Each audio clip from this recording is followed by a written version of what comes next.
نوح علیہ السلام ایمان والے لوگوں کو کشتی میں بٹھا لیے اور سب کو اعلان کر دیے کہ دیکھو اللہ کا عذاب آئے گا، اب طوفان آئے گا، پانی برسے گا، اب کوئی نہیں بچے گا، ایمان جتنے بھی لوگ لائے آؤ کشتی میں بیٹھو۔ جتنے ایمان لانا تھا وہ لوگ تو آئے، نوح علیہ السلام کی بات مانے کشتی میں بیٹھے، لیکن نوح علیہ السلام کا سگا بیٹا ایمان نہیں لایا۔ نوح علیہ السلام کا بیٹا ایمان نہیں لایا۔ دیکھیے نبی ہے، نبی ہو کر اپنے بیٹے کو ہدایت نہیں دے سکی، بولے کتنا نہیں ہوں گے، نبی کے گھر میں بھی ایمان لانے والا نہیں پیدا ہوا۔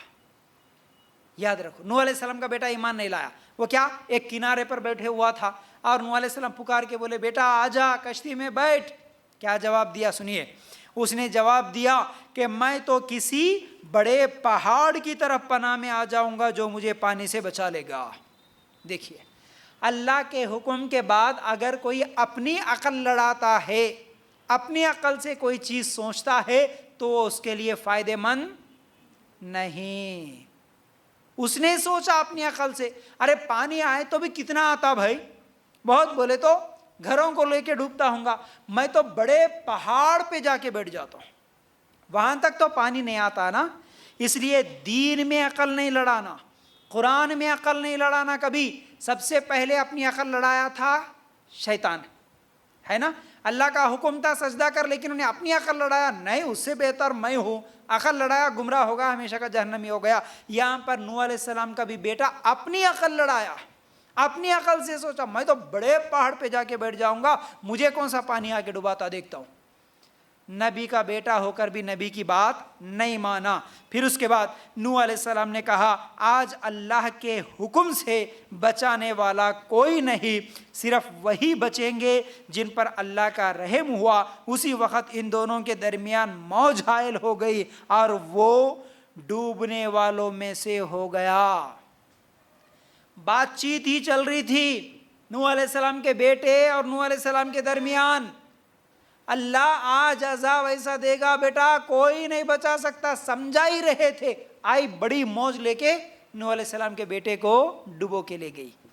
کیا معلوم ہوا؟ ایک اہم نصیحت یہاں سے آج اس آیت سے سنو، صرف کہانی کی طرف سننا نہیں ہے، کہانی کی طرح ہی سننا نہیں ہے، اس سے کچھ سبق بھی سیکھنا ہے ہمیں۔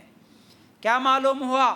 ایک نبی بھی اپنے بیٹے کو ہدایت نہیں دے سکتے، اور نبی ہو کر بھی اپنے بچے کو عذاب سے بچا نہیں سکتے۔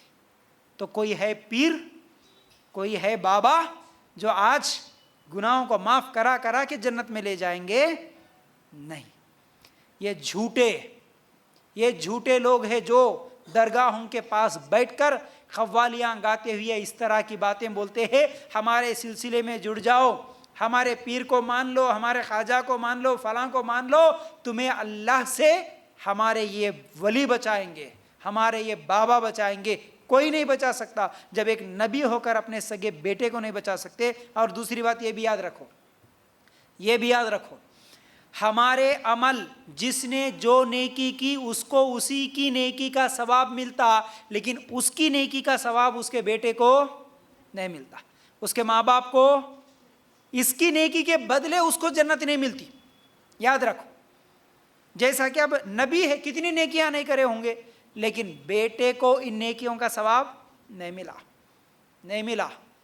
تو یہ سوچنا کہ کسی کے مر جانے کے بعد ہم قرآن لے کے بیٹھ جائیں گے، پارے پارے پڑھ دیں گے، قرآن خوانیاں کر دیں گے، ان کو بخشائیں گے، ملے گا ثواب؟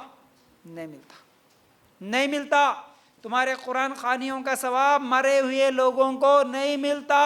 اس نے اپنی زندگی میں اگر کوئی نیکی کی ہو تو اس کا ثواب اس کو ملے گا، لیکن انہیں مرنے کے بعد۔ اور ایک غلط فہمی بھی ہے یہاں پر، حافظ قرآن، جو کہ ضعیف حدیث ہے یہ، کیا حافظ قرآن، اگر کسی کو حافظ قرآن بنا دو تو وہ بچہ اپنے خاندان کے 10 جہنمیوں کو جنت میں لے جاتا کہتے ہیں۔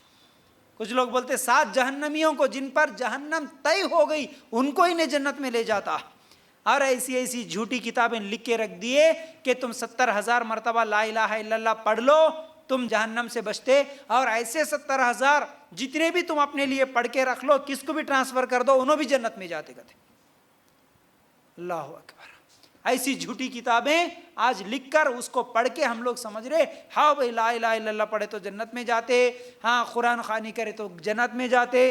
اور کیا ہے, ایک حافظ قرآن کو بنا دو, اب بھلے باپ شراب پیتے رہیں, ماں بے نمازی رہیں, اور خاندان والے پورے سود خور رہیں, مشرک کے مشرک رہیں, درگاہوں کے سامنے مردوں کے سامنے سجدہ کرتے ہوئے رہیں, بدعتیں کرتے ہوئے رہے, حرام خوریاں کرتے ہوئے رہو, اور تمہارے خاندان کا ایک حافظ بچہ تمہیں جنت میں لے جاتا, کہاں لے جاتا؟